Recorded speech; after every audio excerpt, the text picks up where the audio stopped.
লক্ষ্মীর ভাণ্ডার প্রকল্পে আপনার নাম যদি নথিভুক্ত থাকে, অর্থাৎ লক্ষ্মীর ভাণ্ডার প্রকল্পের ভাতা যদি আপনি প্রতি মাসে পেয়ে থাকেন, অথবা আপনি যদি লক্ষ্মীর ভাণ্ডার প্রকল্পের উপভোক্তা হন, আপনার জন্য কিন্তু অত্যন্ত সুখবর আমরা আজকের এই ভিডিওতে আপনাকে আপডেট হিসেবে দেব।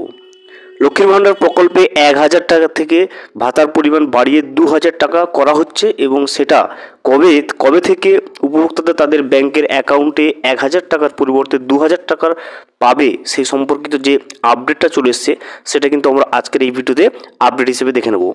ভিডিওটি শুরু করার আগে ছোট একটা অনুরোধ, যদি চ্যানেলে নতুন হয়ে থাকেন অবশ্যই চ্যানেলটা সাবস্ক্রাইব করে রাখবেন এবং নোটিফিকেশনটা অল করে রাখবেন এই ধরনের সমস্ত আপডেট সবার আগে পাওয়ার জন্য। দেখুন, লক্ষ্মীর ভাণ্ডার প্রকল্পে এবার বড় চমক, 1,000 টাকা থেকে 2,000 টাকা করা হচ্ছে ভাতার পরিমাণ। 2011 সালে পশ্চিমবঙ্গের মুখ্যমন্ত্রী মমতা বন্দ্যোপাধ্যায় ক্ষমতায় আসার পর বিভিন্ন জনকল্যাণমূলক প্রকল্প কিন্তু চালু করেন।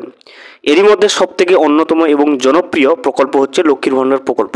আমরা সকলেই জানি যে 2011 সালে মমতা ব্যানার্জি কিন্তু ক্ষমতায় আসেন এবং তারপরেই কিন্তু অন্যতম এবং জনপ্রিয় যে প্রকল্প চালু করেন সেটার নাম হচ্ছে লক্ষ্মীর ভাণ্ডার প্রকল্প। এই প্রকল্পের মাধ্যমে মহিলাদেরকে আর্থিকভাবে স্বাবলম্বী হয়ে উঠতে সাহায্য করেছে কিন্তু রাজ্য সরকার। বর্তমানে লক্ষ্মীর ভাণ্ডার প্রকল্পের আওতায় সংরক্ষিত শ্রেণীর প্রার্থীরা মাসিক 1,000 টাকা এবং অসংরক্ষিত শ্রেণীর মহিলারা কিন্তু মাসিক 1,200 টাকা ভাতা পেয়ে থাকে। অর্থাৎ জেনারেল 1,000 টাকা এবং SC STর কিন্তু 1,200 টাকা করে কিন্তু প্রতি মাসে একটা ভাতা পেয়ে থাকে এই লক্ষ্মীর ভাণ্ডার প্রকল্পের মাধ্যমে।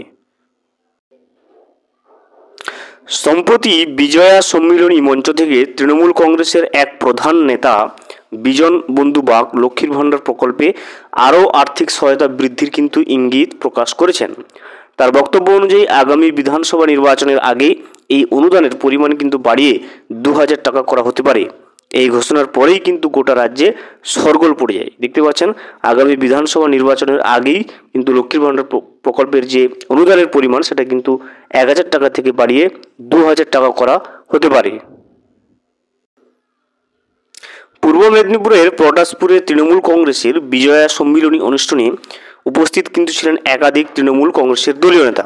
সেখানে বক্তৃতা দিতে গিয়ে কিন্তু বিজন বন্ধু বাগ জানান, আগামী নির্বাচনের অর্থাৎ 2026 সালের বিধানসভা ভোটের আগেই লক্ষ্মীর ভাণ্ডারের কিন্তু আর্থিক সহায়তা কিন্তু বাড়ানো হতে পারে এবং মহিলাদের কিন্তু মাসিক যে 2,000 টাকা করে ভাতা সেটা কিন্তু প্রদান করা হবে, যা কিন্তু তাদের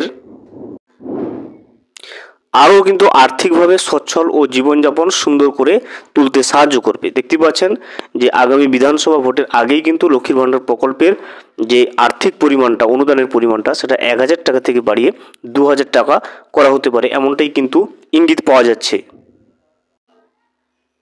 তবে এই ঘোষণার পর একাধিক বিতর্ক কিন্তু সৃষ্টি হয়েছে।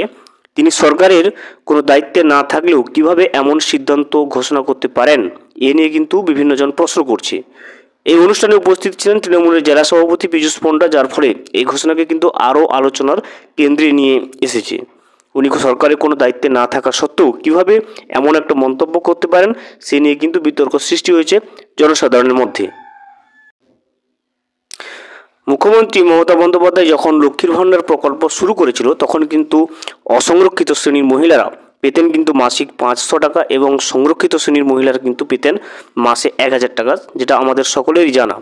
তবে এই প্রকল্পটি ধীরে ধীরে জনপ্রিয়তা পায় এবং এরপর কিন্তু আর্থিক সহায়তা বৃদ্ধি করা হয়। এখন এই অনুদানের পরিমাণ দাঁড়িয়েছে 1,000 টাকা এবং 1,200 টাকা, অর্থাৎ জেনারেলরা পাচ্ছে 1,000 টাকা এবং SC এবং STরা পাচ্ছে কিন্তু 1,200 টাকা। তবে রাজনৈতিক বিশ্লেষকদের মতে এই প্রকল্প তৃণমূলের ভোট ব্যাংকে কিন্তু আরও শক্তিশালী কিন্তু করে তুলতে সাহায্য করেছে। আগামীতে ভোট বেশি পাওয়ার উদ্দেশ্যে এই প্রকল্পের কিন্তু আরও জনপ্রিয়তা বাড়ানো হবে। তবে লক্ষ্মীর ভাণ্ডার প্রকল্পের অনুদান বাড়ানোর বিষয়ে এখনও পর্যন্ত কিন্তু সরকারিভাবে কোনো ইঙ্গিত করা হয়নি।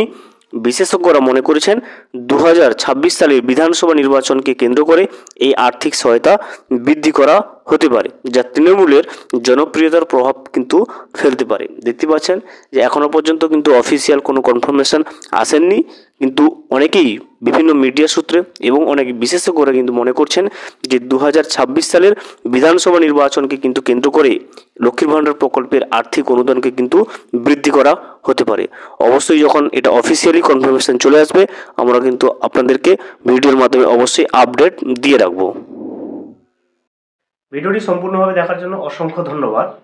এখনও পর্যন্ত যদি চ্যানেলে নতুন হয়ে থাকেন এবং সাবস্ক্রাইব না করে থাকেন, অনুগ্রহ করে চ্যানেলটা সাবস্ক্রাইব করে পাশে থাকবেন।